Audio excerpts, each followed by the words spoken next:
టీడీపీకి సంబంధించిన ఒక మనిషి గిలుకుపూడి శ్రీనివాసరావు ఏదో ఉంది అతని పేరు. అతను నన్ను చంపడానికి ఒక కాంట్రాక్ట్ ఇచ్చాడు లైవ్లో. నన్ను చంపిన హెడ్ కట్ చేసి తీసుకొస్తే ₹1 కోటి ఇస్తానని కాంట్రాక్ట్ ఇచ్చాడు.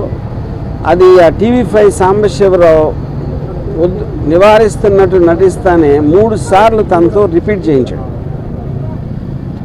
అంటే దాని అర్థం ఏంటంటే వాళ్ళిద్దరూ కుమ్ముక్కై ముందే ప్లాన్ చేసుకున్నట్టు క్లియర్గా అర్థమవుతుంది. మూడోది, దాని తర్వాత కంటిన్యూ చేశాడు డిస్కషన్. దాన్ని బట్టి కూడా అది ప్రూవ్ అవుతుంది. ఇంకా ఛానల్లో ఇలాంటి వ్యక్తులను పెట్టి ఇలాంటి ప్రసారాలు చేయిస్తానంటే 100% ఛానల్ ఓనర్ బిఆర్ నాయుడు గారు కూడా దాంట్లో కాన్స్పిరసీలో చేయి ఉందనేది నా బిలీఫ్. దాని సందర్భంగా అది ఆ కంప్లైంట్ ఇవ్వడానికి నేను వచ్చాను ఇక్కడ డీజీపీ గారి దగ్గరికి. నేను దాసరి కిరణ్ కుమార్ మీ ఇద్దరం కంప్లైంట్ హ్యాండ్ ఓవర్ చేసాం. దానికి అప్రాప్రియేట్ యాక్షన్ వాళ్ళు దాంట్లో ఉన్న అన్ని పరిశీలించి వాళ్ళు తీసుకుంటారు. సో ఇది ఇక్కడ జరిగింది. బెదిరింపులు పట్టించుకుంది. ఇప్పుడు మీరు ఇప్పుడు ఆల్రెడీ తను సోషల్ మీడియాలో నేను చేస్తాను అంటే నేను చెయ్యి అన్నట్టు చెప్తున్నాడు. మీకు మర్డర్ చేయటం కన్నా వేరే వాళ్ళని ఇన్స్పైర్ చేస్తున్నారు మీరు. ఎందుకంటే ఇప్పుడు మీకు కిరాయి హంతకుల వీళ్ళ డబ్బులు ఇస్తే ఎవరు చేస్తారు? కిరాయి హంతకులు చేస్తారు. వాడిని చంపితే ఇంత డబ్బులు ఇస్తాను అని ఎంతమంది ఎక్కడెక్కడ ఎలా ఇన్స్పైర్ అవుతారో అని మనకు ఎట్లా తెలుస్తుంది? సో అలాంటిది మీరు టీవీలో చెప్పించడం కానీ చెప్పడానికి అవకాశం ఇవ్వటం అనేది మేజర్ క్రైమ్ అనేది నా ఉద్దేశం. అది కంప్లైంట్ దాని గురించి. అంటే ఇప్పుడు కూడా చాలా కాంట్రవర్సీలు వచ్చినాయి. ఇప్పుడు కూడా కంప్లైంట్ రామ్ గోపాల్ వర్మ గారు ఇప్పుడు తొలిసారిగా కంప్లైంట్. అది ఎప్పుడు నన్ను చంపడానికి ఎవరు ఇవ్వలేదండి కాంట్రాక్టు. అది తొలిసారి ఇచ్చారు కాబట్టి నేను కూడా తొలిసారి కంప్లైంట్ ఇస్తున్నాను. ఇప్పుడు సినిమా రిలీజ్ అనేది అది ఇంకా కోర్టులో ఉంది. ఆ కోర్టులోది రేపు ఎల్లుండి తెలుస్తుంది. దాన్ని బట్టి ఉంటుంది.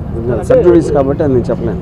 చంద్రబాబు లేకపోతే ఆ పార్టీకి వ్యతిరేకంగా వ్యూహం అనే సినిమాని జగన్ అనుగుణం తీసుకున్నారు కాబట్టి మీ మీద ఇలాంటి వ్యాఖ్యలు కానీ ఎవరైనా డిబేట్ జరుగుతుంది అనుకుంటున్నారు. ఇప్పుడు పాయింట్ ఏంటంటే పొద్దున్న లెగిస్తే లోకేష్ జగన్ సైకో, జగన్ బాబాని చంపేశాడు, జగన్ అది చేశాడు, అతను ఎవడో మర్డరు, ఇతను ఎవడో దొంగ, అతను ఎవడో స్మగ్లరు అని పొద్దున్న లెగిస్తే ఆయన మాట్లాడేదే వేరే వాళ్ళని విమర్శించడం లేకపోతే ఎలిగేషన్స్ చేయటం. అలాంటిది వ్యూహం సినిమాలో ఏదో చూపించేస్తున్నానని వాళ్ళు ఊహించుకుని వాళ్ళు చేసేదే నేను చేస్తున్నానని చెప్పడానికి వాళ్ళకి అసలు ఏ విధంగా రైట్ ఉంది అనేది బిగ్గర్ క్వశ్చన్. అది వ్యూహం అనే సినిమా ఒక పొలిటికల్ కామెంట్, అది పొలిటికల్ ఒపీనియన్ నాది.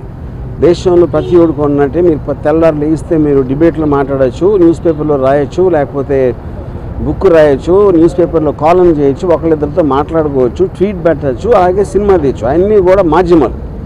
కంటెంట్ అనేది ఎక్స్ప్రెస్ చేయడానికి నాకే కాదు ఎవరికైనా రైట్ ఉంటుంది. అదే నేను చేస్తున్నాను.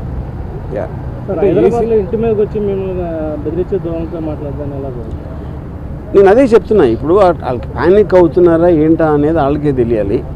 ఎక్కడ వ్యూహంలో వస్తే ఏం చూపించేస్తే మా గురించి ఇప్పుడు చాలా చిన్న సింపుల్ కామన్ సెన్స్ క్వశ్చన్ అడుగుతాను.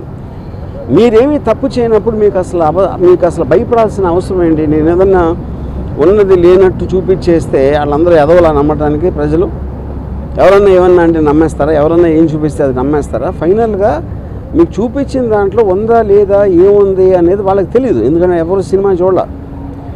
కానీ గుమ్మడికాయ దొంగ అంటే భుజాలు తడుముకున్నట్టు వాళ్ళే ఊహించుకొని భయపడిపోయి ఏం చేయాలో తెలియక ఇలాంటి వాటన్నిటికీ రిసార్ట్ చేస్తున్నారు. ఫర్ ఎగ్జాంపుల్ ఈ శ్రీనివాసరావు అనే అతను నిన్న రాత్రి అన్నాడు. ఇప్పుడు ఆల్రెడీ 24 hours అయిపోయింది. ఎవ్వరూ కూడా అతన్ని కండెమ్ చేసిన పోలేదు. ఎందుకంటే వాళ్ళ పేర్లు చెప్పెడతాను. పవన్ కళ్యాణ్, చంద్రబాబు గారు, లోకేష్ అందరి పేర్లు చెప్పినా వాళ్ళు ఎవరు ఇలాంటిది మా పేరు మీద ఒకటి చేస్తున్నారని కండెమ్ చేయకపోతే అర్థం ఏంటి? వాళ్ళు కూడా అదే మైండ్ సెట్లో ఉన్నట్టే కదా. అంటే ప్రధాని సినిమాలో మీరు క్యారెక్టర్ అసాసినేట్ చేశారని ఆరోపణలు. నేను అదే లోకేష్ ఫ్యామిలీ కానీ లేకపోతే చంద్రబాబు గారి ఫ్యామిలీ కానీ మొత్తాన్ని కాదండి. నేను అదే అంటున్నా. ఈ సినిమాలో క్యారెక్టర్ అసాసినేట్ చేస్తాను అభియోగం మీరు చేస్తే వాళ్ళు చేస్తే పొద్దున్న లెగిస్తే చేసేది ఏంటి? ఎవరినైనా కాదు, నేను చెప్పేది ఉట్టి జగన్ కాదు, పాలిటీషియన్ అనే ప్రతి మనిషి కూడా పొద్దున్న లెగిస్తే ఎవరో ఒక క్యారెక్టర్ అసాసినేట్ చేయటమే పనిగా పెట్టుకుంటారు. అది that is a part of life. మీడియాలో ఎవరు మాట్లాడినా ఎవరో ఒకరిని క్యారెక్టర్ అసాసినేట్ చేస్తారు. ఓకే, క్యారెక్టర్ అసాసినేషన్ కేవలం ఒక పేరు, అది లేబుల్. యాక్చువల్ పాయింట్ ఏంటి? అది ఒపీనియన్ చెప్తున్నారు. ఒకళ్ళ మీద ఉన్న ఒపీనియన్ వాళ్ళు చెప్తున్నారు. అది ప్రజాస్వామ్యంలో that is a fundamental right granted under Article 19 to tell an opinion. సినిమాలో నేను చేసింది అదే. ఆబ్వియస్లీ వాళ్ళ ప్రాసెస్ వాళ్ళ ప్రొసీజర్ ఉంటుంది, దాన్ని బట్టి వాళ్ళు దే విల్ టేక్ యాక్షన్. అంటే ఎవరెవరు ఇచ్చారు? నేను ఇచ్చింది మన Srinivasarao, Sambasivarao anchor, TV5 channel owner BR Naidu, ఈ ముగ్గురు మీద ఇచ్చింది. మరి ఈ సినిమాలు చాలా మంది కాంట్రవర్సీ ఉంటాయి, ఎప్పుడు లేని విధంగా ఈ సినిమాకి ఎక్కువ కాంట్రవర్సీ అవడానికి కారణం ఏంటి? అది మీరు టీడీపీ వాళ్ళని అడగాలి. నేను అదే చెప్తాను. కాంట్రవర్సీ అనేది నేను సినిమా తీస్తాను, కాంట్రవర్సీ అనేది దాని మీద అసాల్ట్ అటాక్ చేయడానికి వచ్చిన వాళ్ళు క్రియేట్ చేస్తారు. సో కాంట్రవర్సీ అనేది వాళ్ళు చేస్తారు కాబట్టి మీరు వాళ్ళని అడగాలి. అంటే ఏదంటే మీరు మొన్నటి వరకు క్యారెక్టర్స్ని అసాసినేట్ చేస్తే పర్లా, ఇప్పుడు ఫ్యామిలీస్ని కూడా మీరు అసాసినేట్ చేశారు. ఏ ఫ్యామిలీస్ ఎలా తెలుసు మీకు? అది మీరు కలగన్నారా, లేకపోతే నా ఇటీవీలోకి వచ్చి చూస్తారా అలాంటి సీన్లు ఉన్నాయని?